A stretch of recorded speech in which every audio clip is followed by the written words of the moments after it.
हम जाकर किसी ब्राह्मण से, किसी साधु से, किसी सन्यासी से, किसी तपस्वी से, किसी साधक से, किसी उपासक से, हम किसी विद्वान जन से जाकर कहते हैं संतान का सुख नहीं है महाराज, संतान सुख हो जाए, बस एक कृपा कर दो, संतान हो जाए, संतान का सुख हो जाए, संतान सुख हो जाए। ब्राह्मण, साधु, सन्यासी, तपस्वी, साधक उपास कराएंगे, व्रत कराएंगे, साधना कराएंगे, फल देंगे, सब कुछ होगा और तुम्हारे घर में संतान भी हो जाएगी। संतान का सुख हो, ये भाग्य की बात है।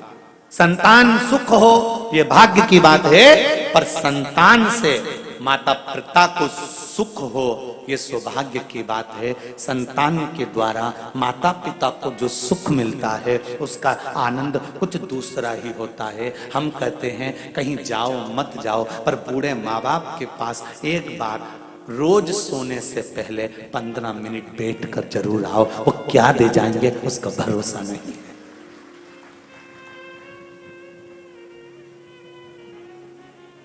ना बेटों को फुर्सत है, ना बहुओं को फुर्सत है।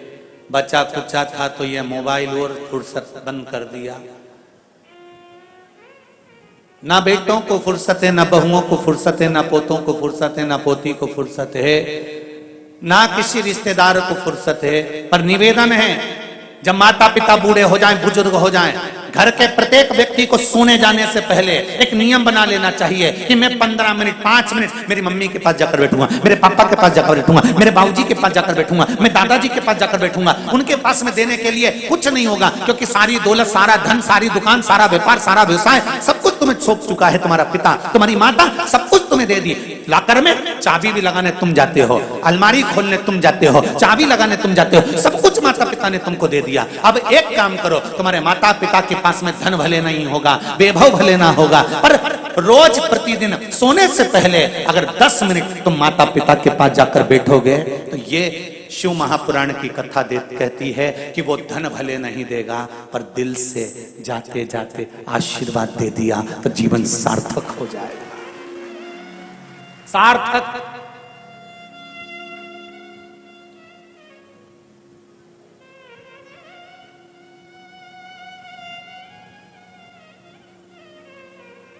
नहीं तो बड़ा विचित्र जीवन है जी।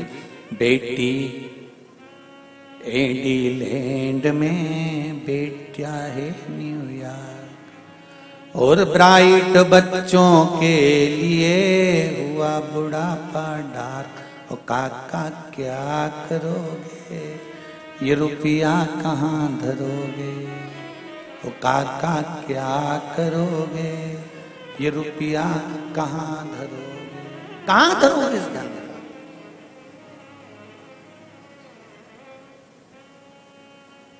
धन का करोगे क्या?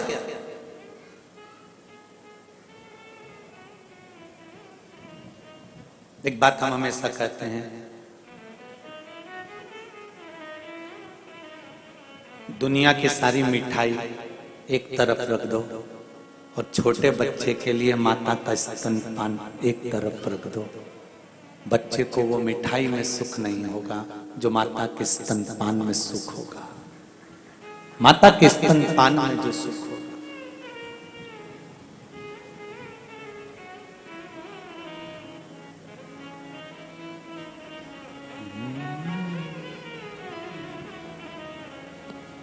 माई के दुधवन जैसन कऊ मिठाई ना मिलई, माई के दुधवन जैसन कऊ मिठाई ना मिलई। सब कुछ मिल जाता है दुनिया में, माई ना मिलई। सब कुछ मिल जाता है दुनिया में, माई ना मिलई। खुद गीले में सोती है, तुझे सूखे सुलाती, खुद भूखी रह जाती है, तुझे निवरा खिलाती। माई के आशीष जैसन कऊ, माई के आशीष जैसन कऊ आशीष ना मिलई। सब कुछ मिल जाता है दुनिया में, माई ना मिले। सब कुछ मिल जाता है दुनिया में, माई। आज स्वरूपा कह रही है बाबा से, मुझे संतान हो तो वो हो जो बेभगवान हो। आप भी भगवान से प्रार्थना करना कि भोलेनाथ मुझे संतान दो, मना नहीं, संतान का सुख दो, मना नहीं, पर संतान ऐसी देना जो मुझे सुख दे, मेरे बुढ़ापे में मेरा साथ दे।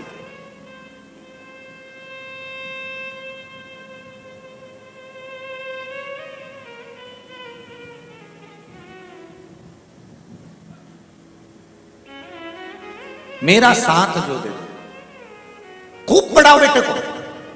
तुम्हारी सामर्थ्यता अगर बेटे को इंजीनियर बनाने की तो तुम्हें डॉक्टर बनाओ, कलेक्टर बनाओ, एसपी बनाओ, डीएसपी बनाओ, मंत्री संतरी कलंतरी, जो तुम्हारी मर्जी पढ़े वो बनाओ। खूब पढ़ाओ बच्चों को, बेटों को, बेटियों को, खूब टपट के पढ़ाइए, खूब आगे बढ़ाइए, मना नहीं है। पर बेटों को पढ़ाने के साथ, बेटियों को पढ़ाने के साथ थोड़ा संस्कारवान भी बनाइए, क्योंकि आपका बुढ़ापा उसी से सुधरेगा। आपका बुढ़ापा वही सुधरेगा।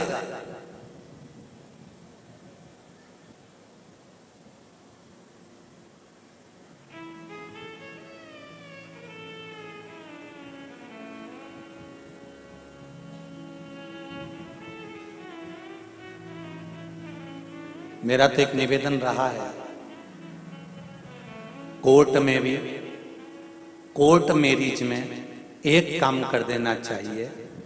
कोर्ट मैरिज जब लड़का लड़की करें तो अदालत से यह कहकर भेजना चाहिए कि इस कोर्ट मैरिज में तुम्हारे माँ बाप का होना जरूरी है।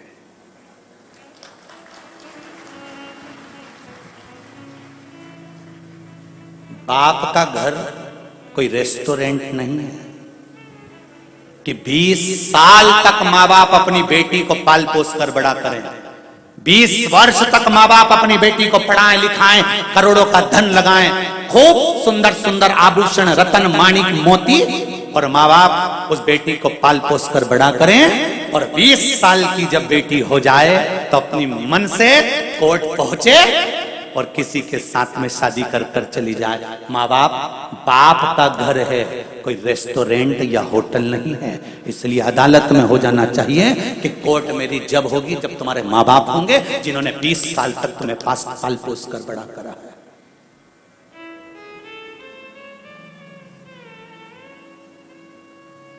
और धिक्कार ऐसी बेटियों को और धिक्कार ऐसे बेटों को जिन माता पिता ने तुम्हें पाल पोस कर बड़ा करा, और तुम्हारे विवाह जैसी खुशी में तुम्हारे माँ बाप तुम्हारे सामने नहीं है तो डूब मरो पानी लेकर। धिक्कार है ऐसे बच्चों को। क्या करना है ऐसा? तुम्हारी खुशी में तुम्हारे बुजुर्ग माता पिता नहीं जो 20 साल तक तुम्हें पढ़ाते हैं, 20 साल तक आगे बढ़ाते हैं, तुम्हें डॉक्टर, तुम्हें इंजीनियर, तुम्हारी नौकरी के लिए जब पहली नौकरी लगती है, मेरी बेटी पूना जा रही है, मेरी बेटी मुंबई जा रही है, मेरी बेटी हैदराबाद जा रही है, मेरी बेटी बेंगलोर जा रही है, मेरा बेटा वहां जा रहा है, अरे कितनी खुशी होती है उन बूढ़े माँ बाप से तो पूछो, जब उनके हृदय में आतिशबाजी होती है। और जब बेटी विवाह का समय आता है, माँ बाप अपने बेटी के लिए जब संबंध देखते हैं और बेटी कहती है मैं अपनी पसंद से करूंगी, तब उस बाप और उस माँ से पूछना कि उसके दिल के कितने टुकड़े हो जाते हैं। अरे तुम कितनी भी ऊंची पढ़ाई कर लो, कितना भी अच्छा कार्य कर लो, कितनी भी अच्छी जॉब कर लो, पर एक निवेदन है, बेटियां अपने माँ बाप से कहें पापा मैं भले कितने भी अच्छे कॉलेज में पढ़ लूंगी और कितने भी अच्छे पद पर पहुंच जाऊंगी, पर कन्यादान का मौका तो मैं अपने माँ और बाप को ही दूंगी, चाहे कुछ कुछ हो जाए। मैं अपने माता पिता को नरक नहीं भेज सकती। 94 तरह के नरक में एक नरक ऐसा होता है जिसमें जो माता पिता के घर में बेटी जन्म लेती है और वो कन्यादान नहीं करता तो बाप को 94 तरह का नरक भोगना पड़ता है। माता के शरीर में कीड़े पड़ने लगते हैं अगर वो कन्यादान नहीं करती। जिस बच्ची का जन्म देती है उस बच्ची का अगर कन्यादान नहीं होता, अगर माँ बाप अपनी बच्ची का कन्यादान नहीं कर पाते तो माँ बाप को भुगतना पड़ता है और उसकी जवाबदारी बेटी और बेटों की होती है जो अपने माँ बाप से कहें कि हमारा कन्यादान करो, आप कन्यादान करो, आप ढूंढो लड़का, आप ढूंढ कर लाओ। मैं कहीं दूसरी जगह विवाह नहीं करूंगी, जहां मेरा बाबुल चाहेगा विवाह वहीं करूंगी। तब बाप का हृदय भी प्रसन्न चित्त हो जाता है। कहां भटक रहे हो?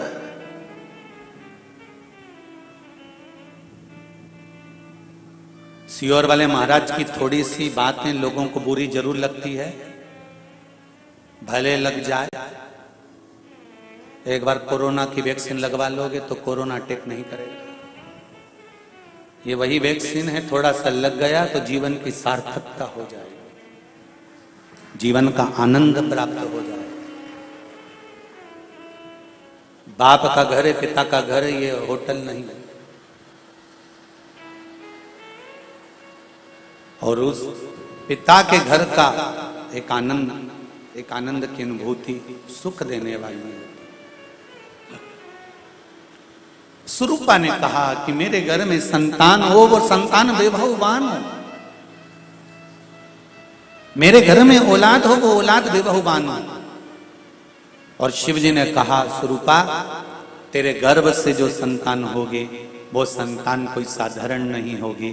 देवताओं का भी जो गुरु बनेगा वो बृहस्पति तेरे गर्भ से जन्म लेगा। तो क्यों चिंता करती है? वो बृहस्पति तेरे गर्भ से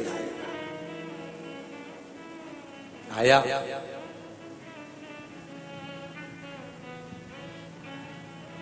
वही बृहस्पति। समय बीता,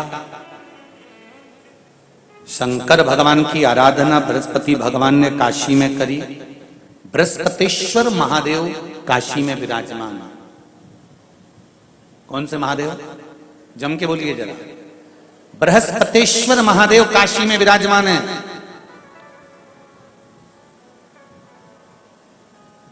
जो अंगूठी में पुखराज नहीं पहन सकते,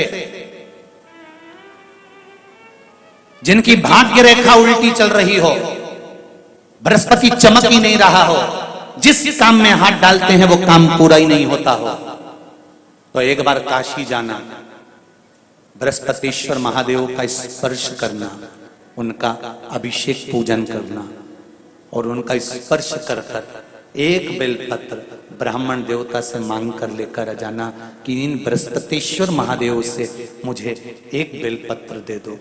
तुम्हें पुखराज पहना कि नहीं पहना, हीरा रतन माणिक पहना कि नहीं पहना, वो बेलपत्र इतना चमत्कार कर देगी कि जिंदगी में कभी संपदा की कमी आएगी ही नहीं। अगर बृहस्पति नहीं चमके तो बृहस्पतिश्वर महादेव, जहां पर बैठकर बृहस्पति भगवान ने शंकर भगवान की आराधना करी है, रोज गंगा जल जाना, गंगा जल लेकर आना, शिव जी की आराधना करना। एक शिवलिंग का निर्माण करा, उसकी आराधना में बृहस्पति भगवान डूब गए, उसकी आराधना में बृहस्पति महाराज निरंतर लगे रहे। और इतनी आराधना बृहस्पति महाराज ने करी, इतनी आराधना करी बृहस्पति महाराज ने कि शंकर भगवान सामने प्रकट हो गए। मांगो बृहस्पति, तुमको क्या चाहिए? कुछ नहीं, केवल आपका भजन। नाम रख दिया, तुम्हारा नाम बृहस्पति रहेगा। बृहस्पति भगवान का एक नाम बृहस्पति भी रख दिया और तुम साधारण नहीं रहोगे। तुमने मेरी आराधना करी है तो देवताओं के गुरु बनकर विराजमान होगे। अब अभी तक 2 भार इंद्र के पास में थे। बहुत ध्यान देकर समझना ये नवग्रह कथा को। 2 भार थे इंद्र के पास। इंद्र देवताओं के गुरु भी बनकर बैठे थे,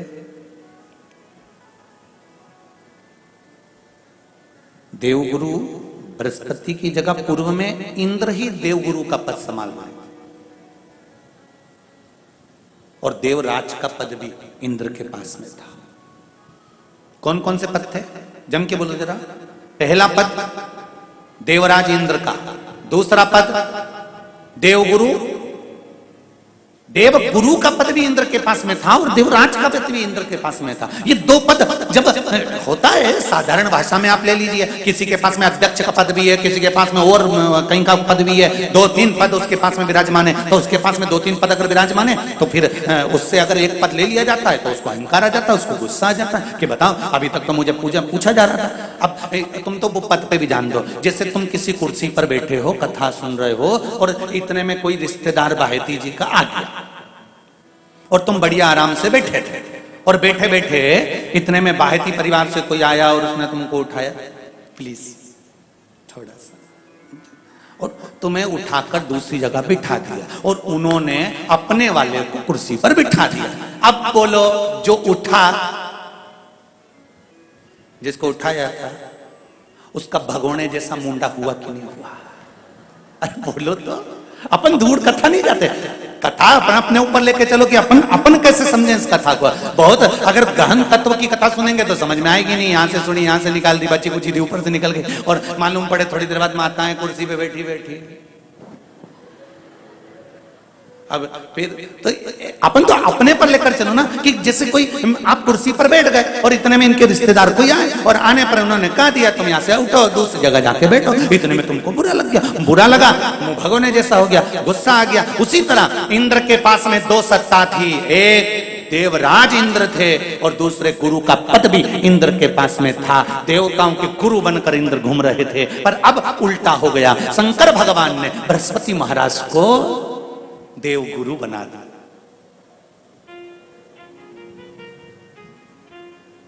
अब जैसे ही देवगुरु बनाया तो इनका इंद्रदेव का मुंह, अरे बोलो तो तुम, भगोड़ ऐसा हो गया, कुर्सी उतरी कि मुंह भगोड़ा। अब इनका मुंह भगोने जैसा हो गया तो गुस्सा तो गुस्सा। इतने में इंद्र ने, बृहस्पति महाराज देवगुरु बन गए। इंद्र सिंहासन पर बैठे थे, अप्सराओं का नृत्य देख रहे थे। वहीं से देवगुरु बृहस्पति का आगमन हुआ। बृहस्पति महाराज जैसे ही आए तो इंद्र तो सिंहासन पर बैठकर पूरा अप्सराओं का नृत्य देख रहे थे। उनको देवगुरु बृहस्पति से मतलब ही नहीं था।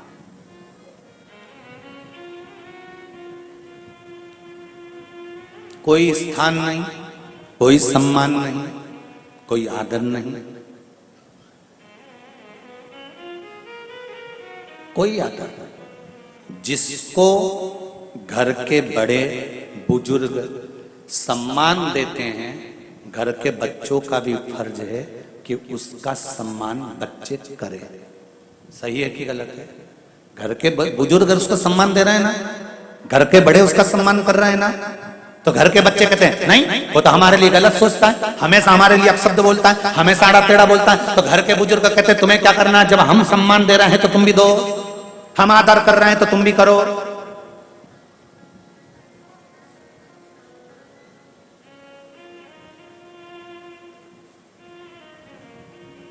पर नहीं महाराज, आदर आप भी करो, सम्मान आप भी करो, पर वो आदर, वो सम्मान बहुत मुश्किल। अब जब बृहस्पति महाराज का सम्मान नहीं हुआ, बृहस्पति महाराज वहां से उठकर चले गए, बोले नहीं। जो समझदार होता है वो तुरंत कह देता है कोई बात नहीं, मैं चले जाता हूं। कोई मुख पर क्रोध नहीं, कोई चिड़चिड़ प्रवृत्ति नहीं, कोई अपशब्द नहीं। एक बात मैं आप सबको कहना चाहूंगा, किसी जगह पर यदि आपका अपमान हुआ है, बहुत ध्यान देना जरा, कथा थोड़ी भारी है पर समझ लोगे आप।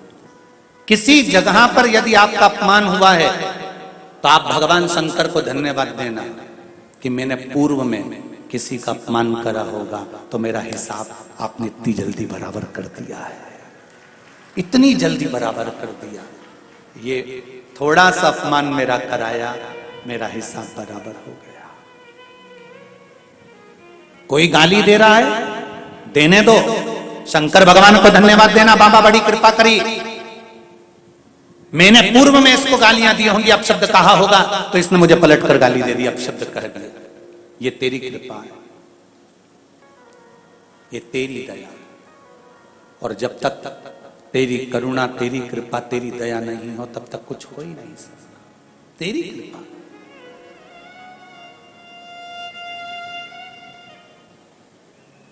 भगवान से कहो हे देवाधिदेव महादेव, मैं ये नहीं कहता कि मुझे रोने मत देना, क्योंकि कर्म का भोग तो मुझे भोगना पड़ेगा। देवाधिदेव महादेव से कहो, हे देवाधिदेव महादेव, मैं ये नहीं कहता कि मुझे रोने मत देना, पर इतना जरूर कहता हूं, तेरे सिवा किसी दूसरे के आगे झुकने मत देना, बस इतनी कृपा कर। मैं ये नहीं कहता कि मुझे रोने मत देना, बस तुझसे निवेदन है कि केवल तेरे दरबार के अलावा किसी दूसरी जगह पर मुझे झुकने मत देना, क्योंकि मैं जानता हूं अगर तू मुझे अपना समझता है, झुकने नहीं दे सकता, तो फिर रोने भी नहीं देगा, ये मेरा विश्वास कहता है। तू रोने भी नहीं देगा। एक पत्र में कहा है, देखिए,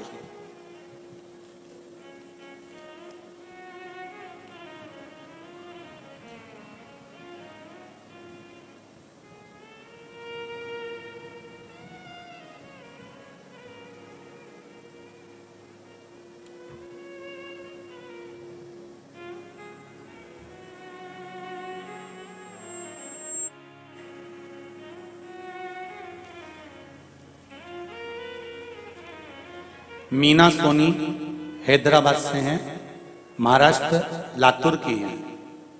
कहीं बैठे हो तो हाथ हिलाइएगा, दोनों हाथ हिलाओ बहन। हर हर महादेव। गुरुदेव श्री शिवाय नमस्तुभ्यम। शिव महापुराण की कथा आस्था चैनल पर 2022 से जनवरी के महीने से सुनना प्रारंभ किया है। मेरे जीवन में बहुत सारे कष्ट आए, फिर मैंने शिव मंदिर जाना चालू किया। बाबा, एक लोटा जल चढ़ाना प्रारंभ किया। मैं जॉब करती थी, इसलिए मुझे हर रोज मंदिर जाना नहीं होता। बहन, आपने अपने हृदय की बात इस पत्र के माध्यम से लिखी है। जो आप करते हो वो आपने लिखा है, उसके लिए धन्यवाद है आपको। मैं जॉब करती थी इसलिए रोज मंदिर जाना नहीं होता था। लिखने वाले लिख रहे थे कि मैं रोज जाते, पर आपने लिखा मैं जॉब करती इसलिए मंदिर रोज जाना नहीं होता। मेरी बच्ची की तबीयत हमेशा खराब रहती थी, उसके पेट में दर्द रहता था। अनेकों बार डॉक्टर को दिखाया, फिर बेलपत्र खिलाना चालू किया और उसकी तबीयत अच्छी हो गई। और मैं पिछले 9 महीनों से हमारा परिवार पूरा बिखर गया था। मेरे पति मेरे साथ नहीं रहते थे, हम अलग रहते थे, लेकिन बाबा की कृपा से उनसे विनती करी लोटा भर जल चढ़ाकर आज फिर मेरा परिवार पूरा 9 महीने के बाद एक हो गया है और हम दोनों पति पत्नी बाबा को नमन करने के लिए आए हैं। बहुत बहुत साधुवाद दीदी आपको। हर हर महादेव। अब आप एक हो गए हैं, मेरा शिव भी एक होकर रहे और आपको भी एक रहे और आप आनंद के साथ रहे, यही बाबा से निवेदन है। हर हर शिव कृपा इसी को कहते हैं। बैठिए बहन। हर हर शिव से विनती, निवेदन, अर्चना, आराधना। एक पत्र और पढ़ दूं, इसके बाद मैं फिर आगे चलूं। पत्र बहुत सारे अभी और इधर भी रखे हैं, पर जो हाथ में आ गए वो पढ़।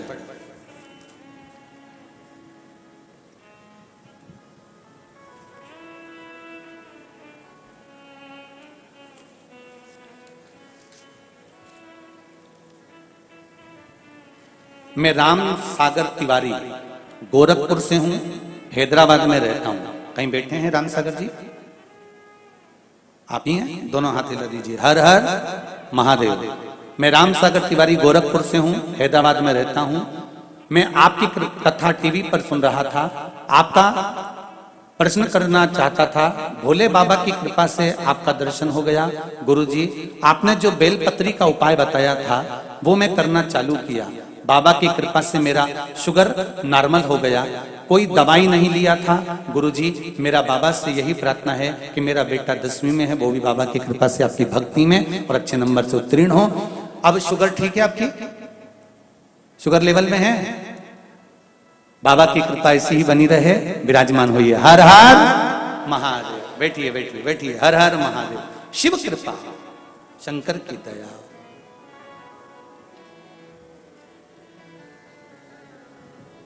शिव करुणा सागर है, कृपा सागर। महाराज बाबा बाबा है।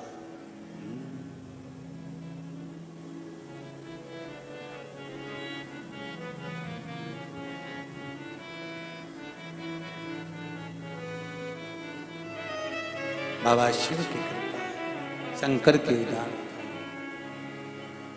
मेरे शंभू, मेरे ओघड़दानी, मेरे शंकर, मेरे दयालु, नित्य प्रति लीला करने वाले, नित्य प्रति आनंद करने वाला। और ऐसी कृपा शिव की बनी हो महाराज।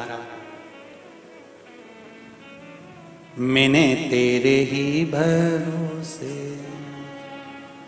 हे शंकर, अटका हुआ मेरा सारा काम हो गया। सब गाएंगे। अटका हुआ मेरा सारा काम हो गया, काशी वाला मुझ पे मेहरबान हो गया। काशी वाला मुझ पे मेहरबान हो गया। वो काशी वाला मुझ पे मेहरबान हो गया। काशी वाला मुझ पे मेहरबान हो गया। वो अटका हुआ मेरा सारा काम हो गया। अटका हुआ मेरा सारा काम हो गया। हाँ, अटका हुआ मेरा सारा काम हो गया। अटका हुआ मेरा सारा काम हो गया। वो काशी वाला मुझ पे मेहरबान हो गया। काशी वाला मुझ पे मेहरबान हो गया। वो काशी वाला मुझ पे मेहरबान हो गया। वो काशी वाला मुझ पे मेहरबान हो गया। हो हर महादेव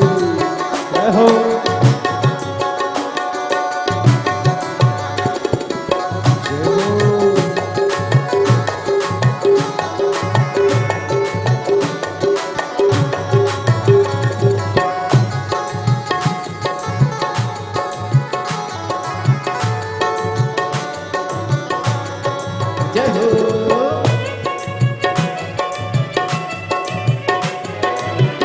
हर महादेव।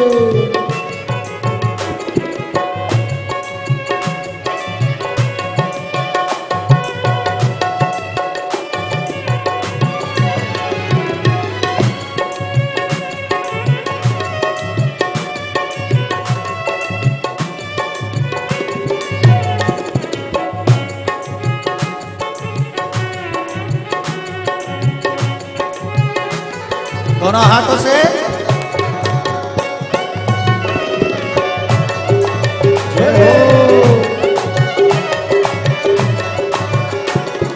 तेरी मेहरबानी से काम हो रहा।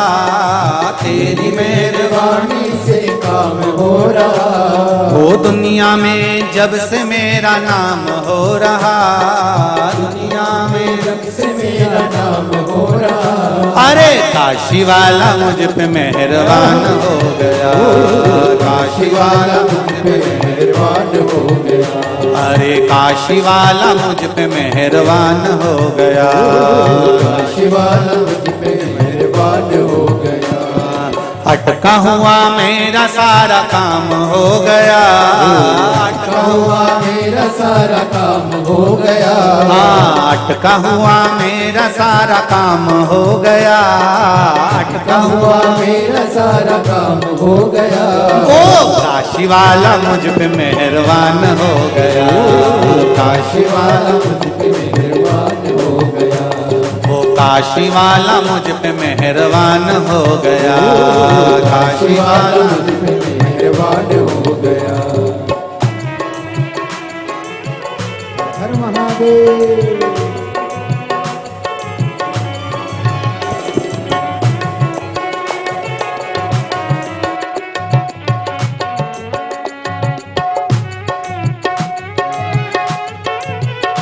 जय हो।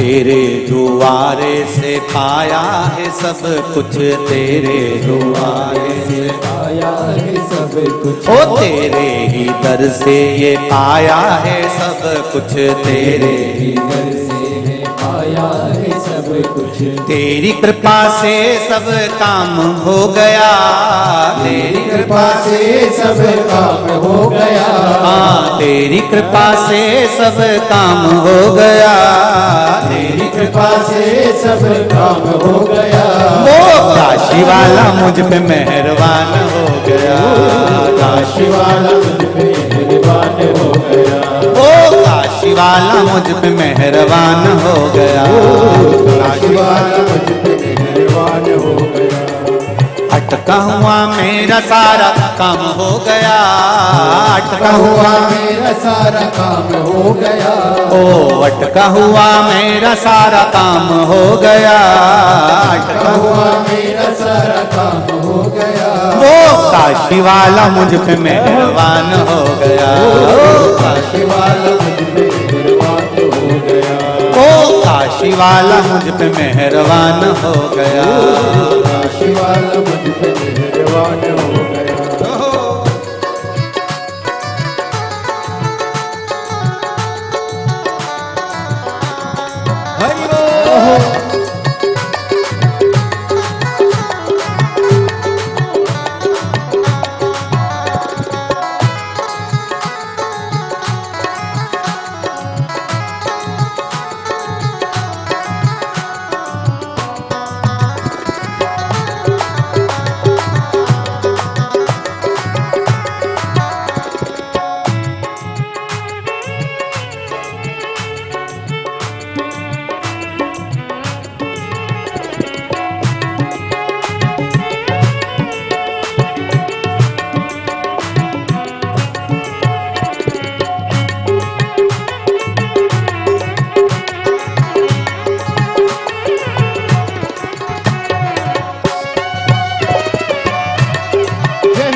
भक्तों के प्यारे हो तुम त्रिपुरारी, भक्तों के प्यारे हो तुम त्रिपुरारी, संकट को काटे हो तुम त्रिपुरारी, संकट को काटे हो तुम त्रिपुरारी, तेरी कृपा से ही सारा काम हो गया, तेरी कृपा से सारा काम हो गया, ओ तेरी कृपा से ही सारा काम हो गया, तेरी कृपा से सारा काम हो गया, ओ काशी वाला मुझ पे मेहरबान हो गया, काशी वाला मुझ पे मेहरबान हो गया, ओ काशी वाला मुझ पे मेहरबान हो गया, काशी वाला मुझ पे मेहरबान हो गया। जय हो।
अटका हुआ मेरा सारा काम हो गया, अटका हुआ मेरा सारा काम हो गया, ओ अटका हुआ मेरा सारा काम हो गया, अटका हुआ मेरा सारा काम हो गया।